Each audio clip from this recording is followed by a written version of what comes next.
자, 우리 여러분, 사람이 어떻게 창조되었습니까? 말씀으로.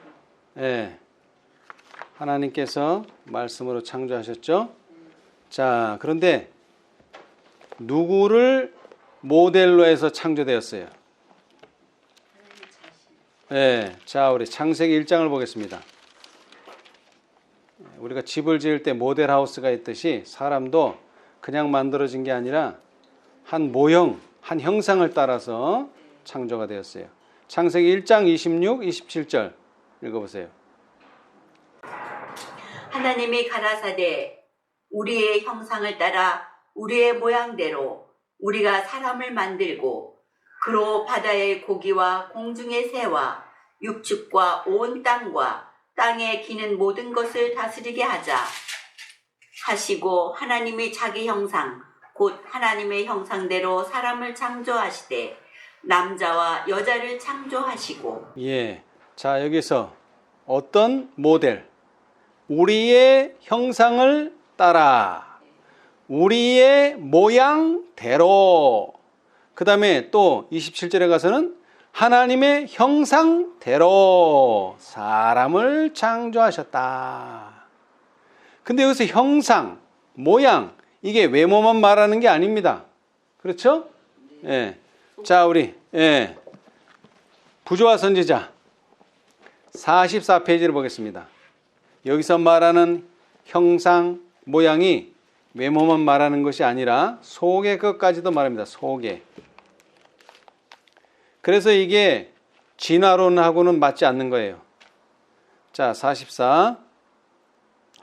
많은 동식물로 가득 찬 지구가 창조된 후 창조주의 걸작품이며 그를 위하여 이 아름다운 세상에 단정함을 입은 존재인 사람이 활동의 무대에 등장하였다. 그 사람에게 그의 눈으로 볼 수 있는 모든 것을 다스릴 통치권이 주어진 바 되었다. 하나님이 가라사대 우리의 형상을 따라 우리의 모양대로 우리가 사람을 만들고 그로 온 땅을 다스리게 하자 하시고 하나님이 자기 형상대로 남자와 여자를 창조하셨다. 여기에 인류의 기원이 밝히 제시되었다. 하나님의 거룩한 말씀의 기록은 너무도 명확하여 잘못된 결론을 내릴 여지가 조금도 없다. 하나님께서는 당신의 형상으로 사람을 창조하셨다. 여기에 아무런 모함도 없다. 사람이 하등 동물이나 식물에서 서서히 발전하여 진화되었다고 상상할 여지가 조금도 없다. 이러한 학설은 창조주의 위대한 사업을 사람의 좁고 세속적인 개념의 수준으로 저하시킨다.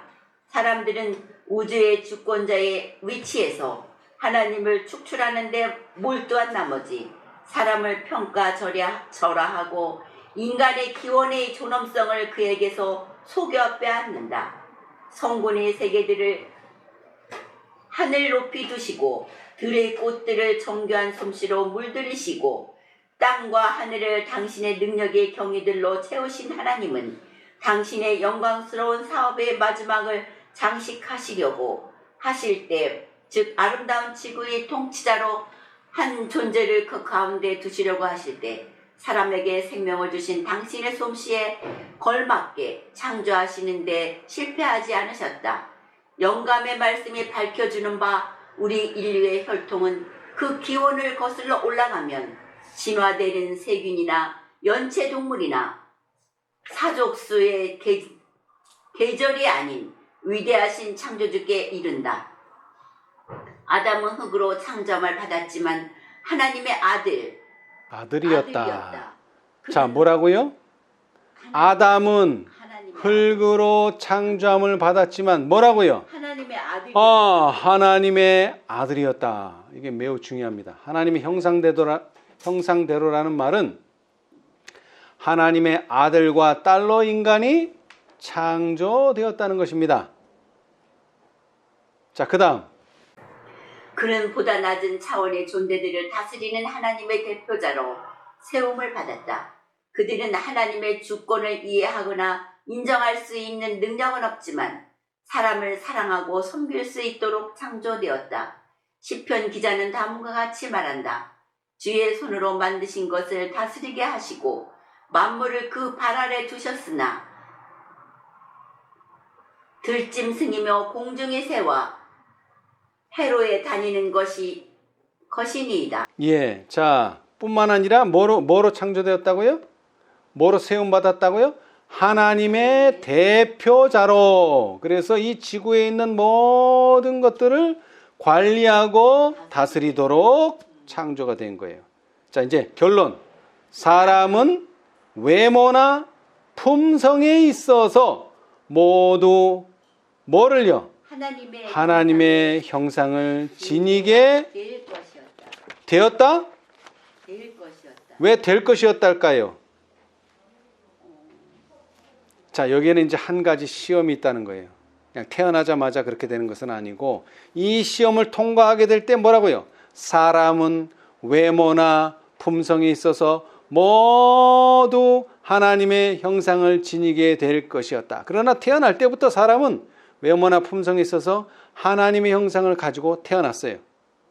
그렇죠? 네. 예. 자, 그렇다면 이 태어난 사람이 어떻게 살아야 할까요? 어떻게 살아야 되겠어요?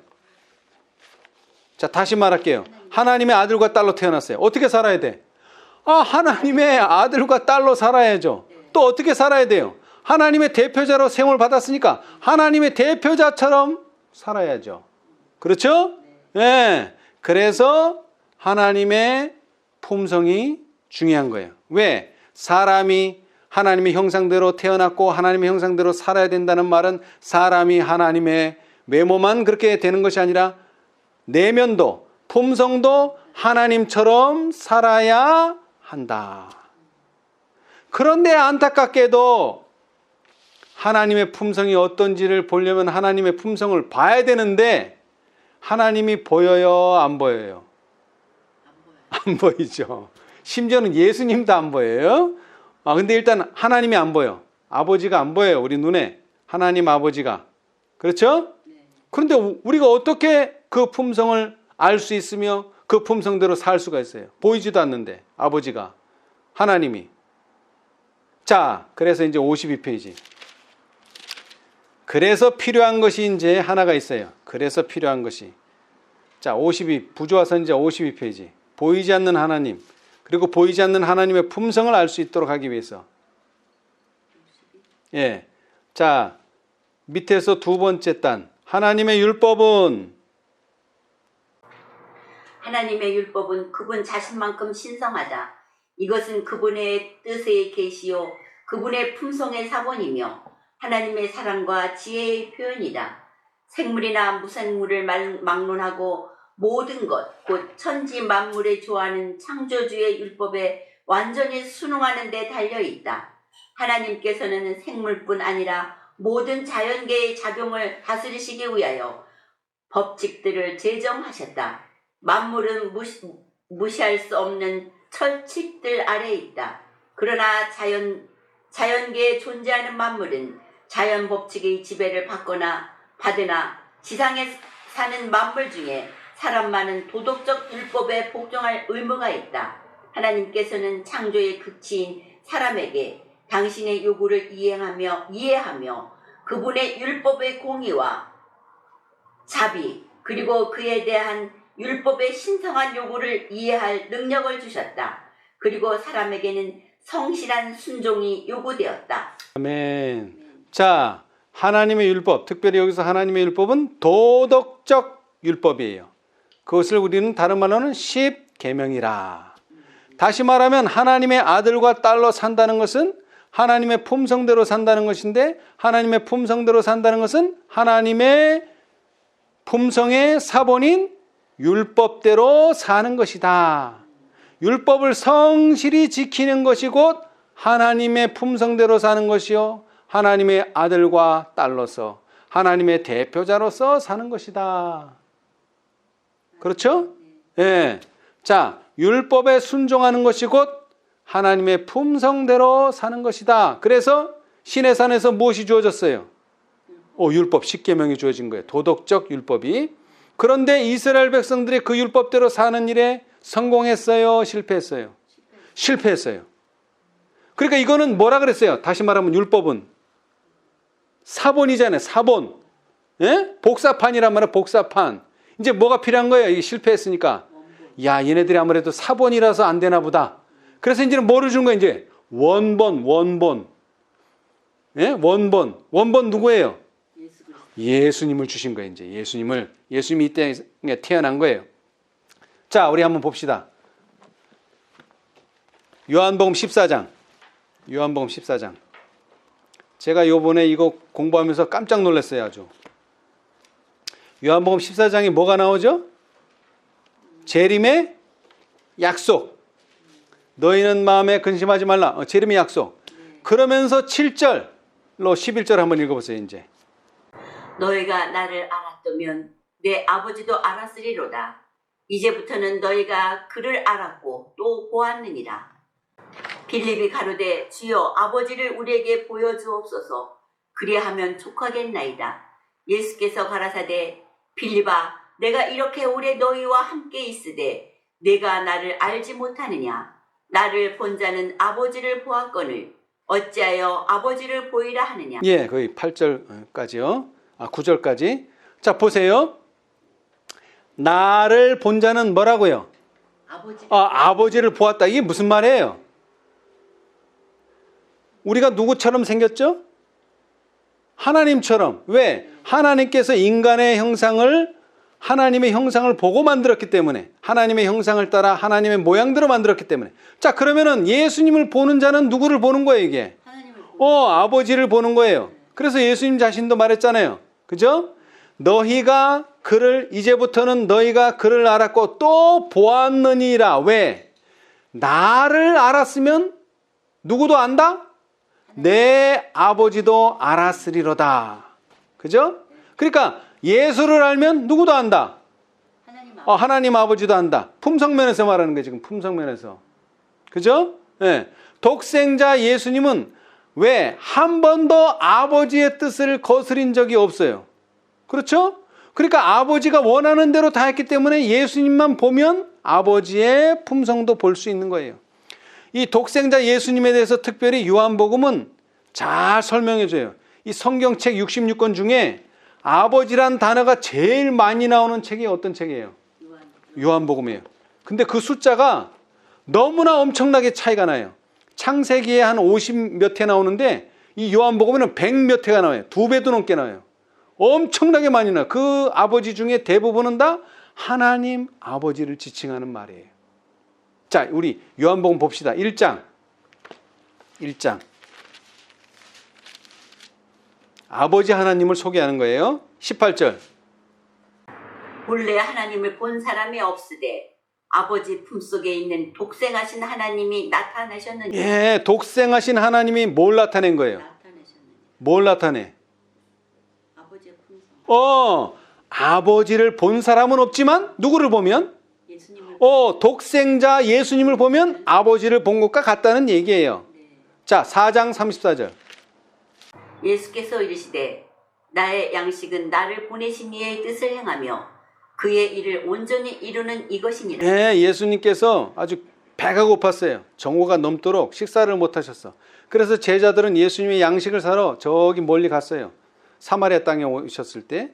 그런데 예수님이 뭐라고 말했어요? 내 양식은 이 육신의 양식이 아니라 영적 양식은 뭐라고요? 나를 보내신 이의 뜻을 행하고 또 그분의 일을 온전히 완전하게 잘 이루는 이게 나한테는 양식이다. 다시 말하면 예수님께서는 누구 일을 했다는 거예요? 자기 일을 한 게 아니라 아버지의 일을 했다는 거예요. 그리고 그것이 나한테는 양식이라는 거예요. 자, 5장 30절. 내가 아무것도 스스로 할 수 없노라.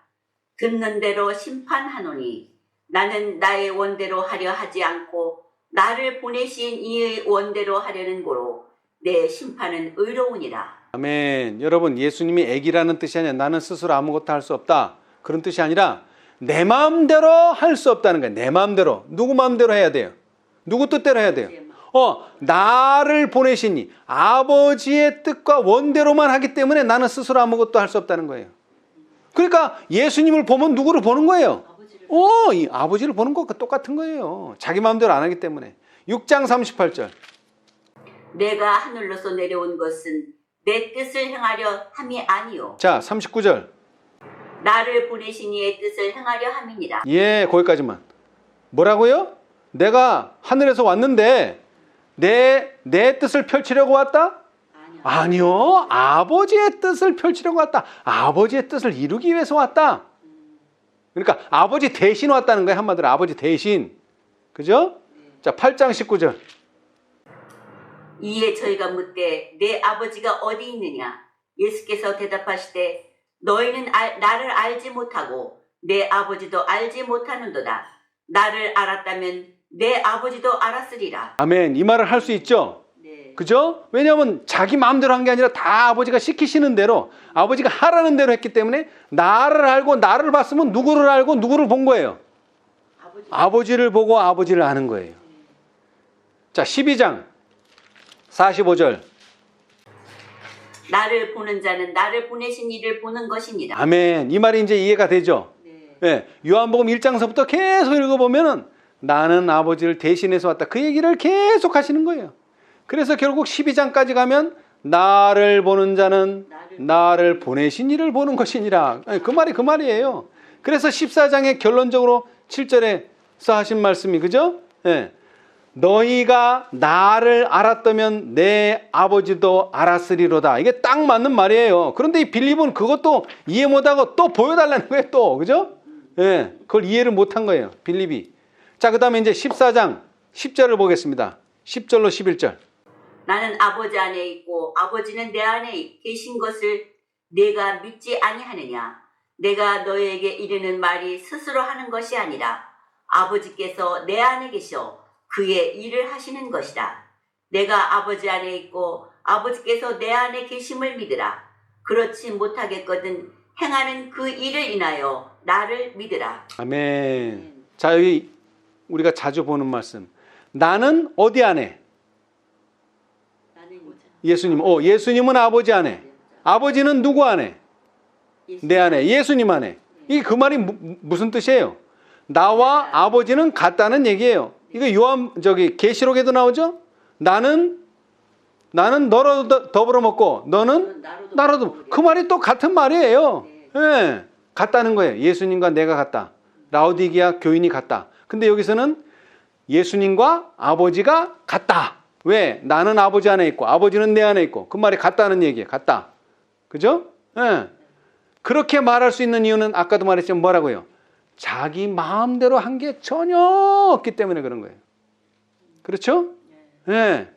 자, 그러니까 우리는 하나님의 형상으로 만들어졌는데 하나님의 형상이 어떤지를 알 수가 없어서 율법을 먼저 줬어요. 사본을. 근데 이게 사본이라서 안 된 거야. 사본이라서. 그러니까 이번에는 뭐? 원본이 누구예요? 예수 그리스도. 독생자 예수 그리스도를 보여준 거예요. 그죠? 예. 자, 그러므로 우리는 이제 누구를 보고? 예수 그리스도의 행적을 보고 예수 그리스도의 말씀을 보고 이제 그분을 따라서 신앙을 하면 되는 거예요. 그렇죠? 그래서 증언에 이런 말씀이 있어요. 교회 증언 6권 121페이지에 우리의 생명은 하나님 안에서 그리스도와 함께 감추어야 한다. 우리는 그리스도를 개인적으로 알아야 한다. 그럴 때에야 비로소 우리는 그분의 세상에 바로 전할 수 있게 된다. 주여, 예수께서 내 입장이라면 어떻게 하실지를 내게 가르쳐 주옵소서 라는 기도가 그치지 않게 하라. 자, 우리는 이제 누구처럼 살면 돼요? 예수님처럼. 그럼 뭐라고 물어봐야 돼요? 예수님, 지금 이런 경우에 예수님이라면 어떻게 하시겠습니까? 이거 물어봐야 된다는 거예요. 계속. 그래서 누구처럼? 예수님처럼만 살면 우리는 누구처럼? 하나님의 형상대로 살 수 있다. 네. 자, 그래서 예수님과 동행하는 생애를 살아야 된다는 거예요. 그렇죠? 네. 특별히 안식일 준수도 마찬가지. 안식일 준수. 자, 부조화 선지자 47페이지. 예. 47페이지. 구조와 선지자 47페이지. 이제 창조를 다 하시고 일곱째 날에 일곱째 날에 안식하신 후 하나님께서는 사람을 위하여 그날을 안식의 날로 성별하셨다. 창조주의 모본을 따라 사람은 이 거룩한 날에 휴식할 것이었는데 이는 그가 하늘과 땅을 바라볼 때에 하나님의 위대한 창조 사업을 회상할 수 있도록 그리고 하나님의 지혜와 선하심의 증거들을 바라볼 때 그의 마음이 창조주께 대한 사랑과 순경심으로 가득 차게 될 수 있도록 하기 위함이었다. 아멘. 자, 이 안식일에 쉬는 것도 누구를 보면서 우리는 따라해야 돼요? 예수님.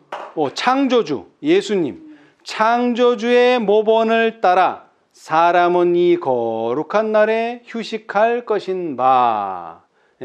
우리는 창조주에 어떻게 쉬어야 될지 잘 몰라요. 그런데 누구를 따라서? 창조주의 모본을 따라서 우리도 쉬어야 되는 거예요.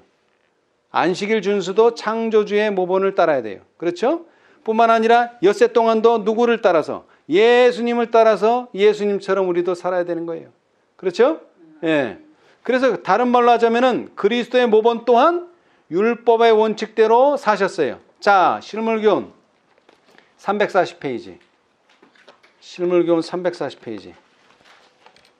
품성은 힘이다. 참되고 이기심 없고 경건한 생애가 나타내는 무한의 증거는 소멸할 수 없는 감화력을 발산한다.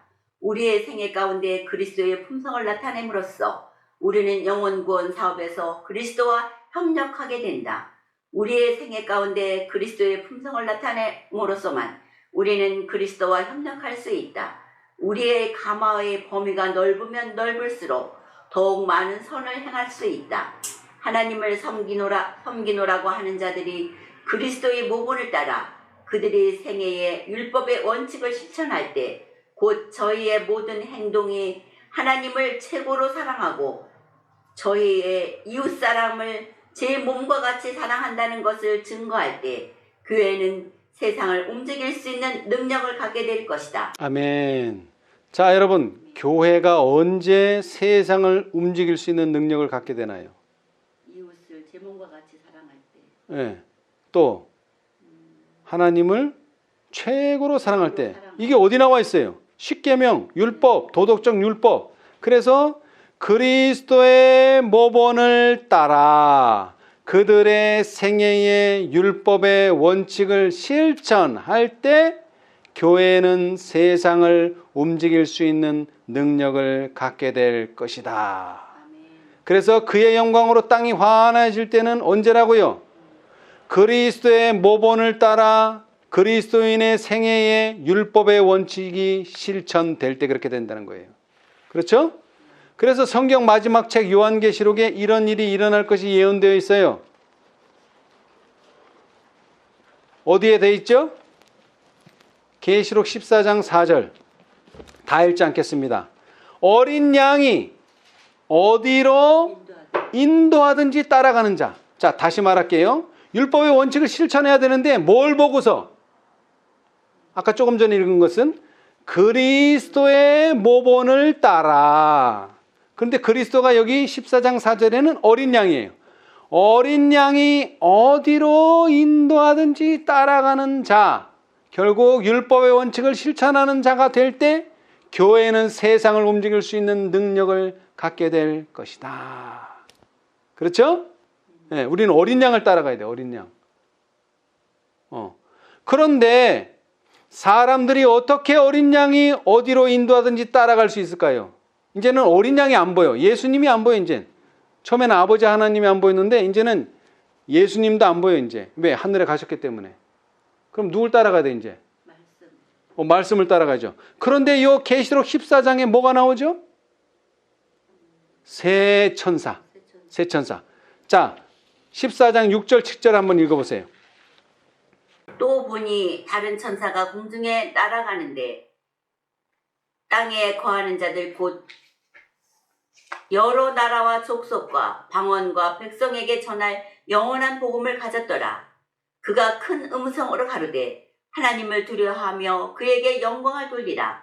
이는 그의 심판하실 시간이 이르렀음이니 하늘과 땅과 바다와 물들의 근원을 만드신 이를 경배하라 하더라. 예, 다시 말하면 창조주를 경배하라 하더라. 이게 몇째 천사예요? 첫째 천사. 첫째 천사. 그죠? 이 첫째 천사가 나타나고 그 다음에 뭐가 나타나요 이제? 그 뒤를 따라. 그 뒤를 따라 둘째 천사가 나타나요. 14장 8절. 그 다음에 둘째 천사를 뒤를 따라 또 뭐가 나타나요? 셋째가 그 뒤를 따라 14장 9절로 10절. 그러면 다시 말하자면 14장 4절에 어린 양이 어디로 인도하든지 따라가려면 누구를 따라가라는 거예요 이제는? 천사를 따라가라는 거예요 이제는. 천사를. 에? 첫째 천사가 가고 나면 둘째 천사를 따라가야 되고, 그죠? 그 다음에 둘째 천사가 가고 나면 셋째 천사를 따라가고, 이제는 천사를 따라가라는 거예요. 눈에 보이는 천사를. 그죠? 예. 그런데 이 천사가 14장으로 끝나는 게 아니라 또 어디까지 가요? 계시록 18장에서도 천사를 따라가야 돼. 그죠? 18장 1절에 2일 후에 계시록 14장에 세 천사의 기별이 전파된 후에 다른 천사가 하늘에서 내려오는 것을 보니 큰 권세를 가졌는데 그 영광으로 땅이 환하여지더라. 그러면서 18장 4절에는 또 내가 들으니 하늘로서 다른 음성이 나서 가로되, 이 음성을 따라가야 돼요 이제.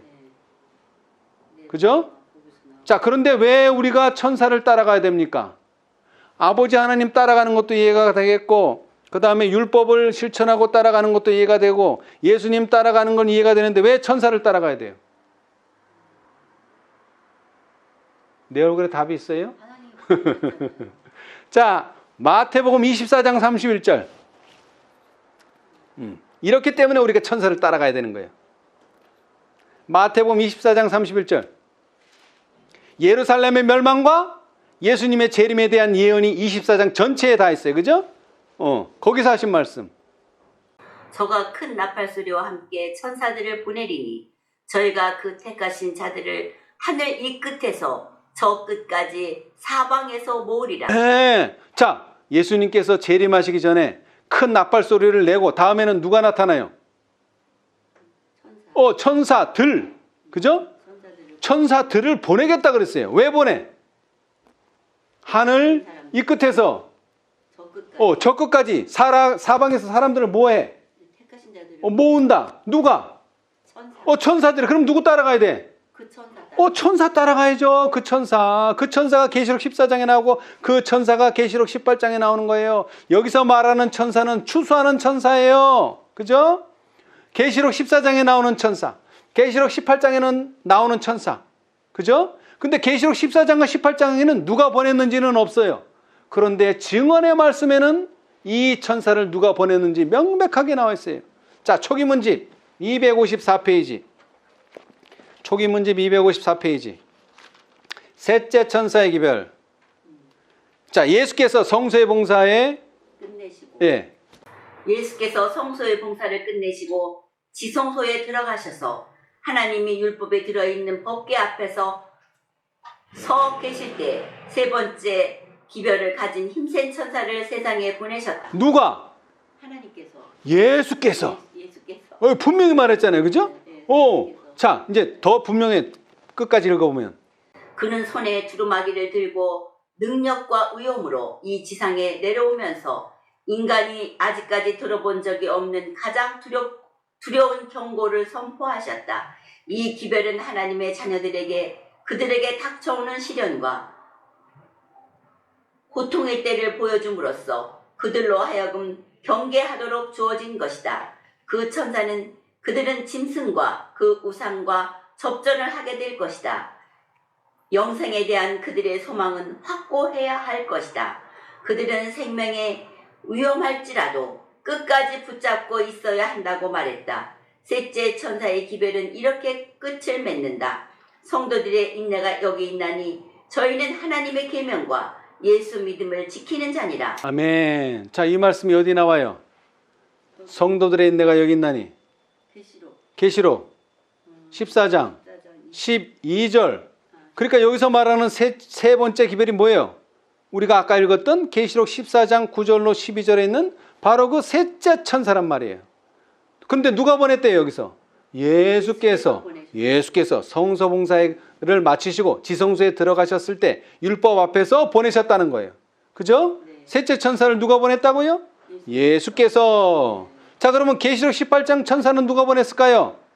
자, 277페이지 초기문집 277 큰 해침. 나는 천사들이 하늘에서 왔다 갔다 하며 어떤 중요한 사건을 위해 준비하느라고 하늘과 땅 사이를 바쁘게 오르내리는 것을 보았다. 그때 나는 다른 힘센 천사가 명령을 받고 셋째 천사와 연합하여 그의 기별에 능력과 힘을 주기 위하여 지상으로 내려오는 것을 보았다. 자, 여러분, 힘센 천사가 내려갔죠? 지상으로 내려갔어요. 근데 왜 내려갔어요? 셋째 천사에게 힘을 주기 위해서. 누구에 의해서? 누가 보냈어요? 이 힘센 천사, 넷째 천사를 누가 보냈어요? 명령을 받고. 여러분, 루스벨이 원래 천사장이었는데 천사장이 타락함으로 이제 누가 그 자리를 대신하게 되셨어요? 예수님께서. 그죠? 그러면 누구 명령을 받은 거예요, 이거? 예수의 명령을 받고 셋째 천사와 연합하기 위해서 넷째 천사가, 힘센 천사가 날아간 거예요.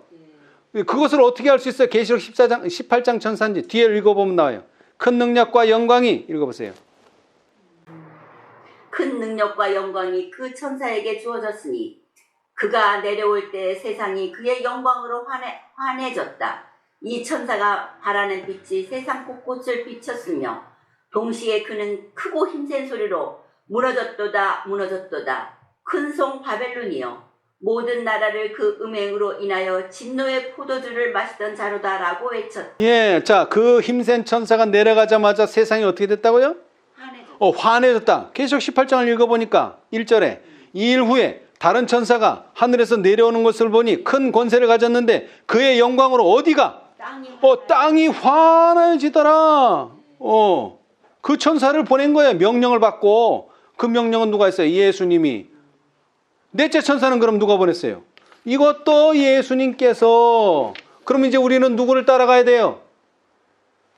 이 천사를 따라가야 되는 거예요. 이 천사를. 예수님이 재림하시기 직전 추수하는 때에 예수님께서 뭐를 보낸다 그러셨죠? 천사들을 보내서 이 땅끝 이 끝에서 저 끝으로 사람들을 모은다. 그럼 이제 천사들이 모으는 거예요. 그럼 누굴 따라가야 돼요? 이제 천사들을 따라가야 돼요. 천사들을. 어린 양이 어디로 인도하든지 따라가는 자들은 이렇게 어린 양 예수님께서 보내신 천사들을 따라가는 자들이에요. 그렇죠? 그러면 이 사람들은 또 때를 따라 주시는 이른 비와 늦은 비도 받게 될 것입니다. 자, 예레미야 5장 24절. 또 너의 마음으로 우리에게 이른 비와 늦은 비를 때를 따라 주시며 우리를 위하여 추수 기한을 정하시는 우리 하나님 여호와를 경외하지 말하지도 아니하니. 예, 자 보세요. 어린 양을 따라가고 그 다음에 어린 양에 보내신 천사들을 따라가는 자들은 이제 또 뭘 받게 될 것이냐? 이른 비와 늦은 비를 때를 따라 또 받게 될 것이다. 예레미야도 말했지만 에스겔도 말했어요. 자, 에스겔 34장 26절. 에스겔 34장 26절. 내가 그들에게 복을 내리며 내 산 사면 모든 곳도 복되게 하여 때를 따라 비를 내리되 복된 장맛비를 내리리라. 예, 비는 비인데 어떤 비? 복된 장마비. 이것은 소나기라고도 하고요. 그냥 장마비라고도 하고 비라고도 해요. 이 똑같은 원어가, 이 장마비가 요엘 2장 23절에도 나와요. 시온의 자녀들아, 너희는 너희 하나님 여호와로 인하여 기뻐하며 즐거워할지어다. 그가 너희를 위하여 뭐를 내리시되? 비를 내리시되. 이 비가 바로 장마비와 똑같은 원어예요. 비를 내리시되 이른 비와 늦은 비가 전과 같을 것이다. 그 다음에 스가랴서에도 나와 10장 1절. 봄비 때에 여호와 곧 번개를 내는 여호와께 비를 구하라.